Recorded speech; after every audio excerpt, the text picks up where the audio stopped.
In 1975, as North Vietnamese forces approached Saigon, Joe Biden, the senator, told Congress he did not think the United States had, quote, a moral obligation to evacuate foreign nationals. Today, amid scenes of desperate Afghans trying to flee their capital, many in the media have revived parallels between Saigon and Kabul. And in the United States and Europe, a familiar debate has resurfaced. What to do with the victims of deadly chaos fueled by Western intervention? As with Vietnam, Central America, Iraq, Syria, and Afghanistan, the U.S. has been less than welcoming. In response to chaos at Hamid Karzai International Airport, the White House deflected blame. And Taliban officials say the chaos isn't their fault. But the images are undeniable. Thousands, perhaps tens of thousands, are eager to escape.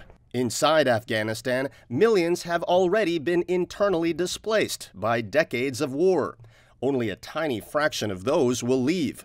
European countries have become increasingly hostile to asylum seekers.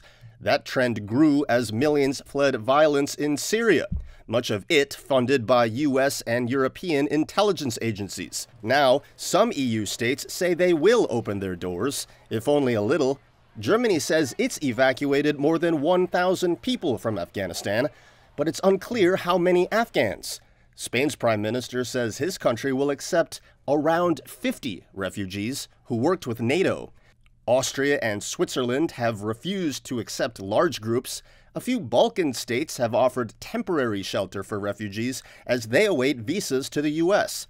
NATO ally Australia says it has no plans to allow Afghans in, citing security concerns. An apparent exception is the UK, which says it's willing to take 20,000 refugees in the coming 5 years.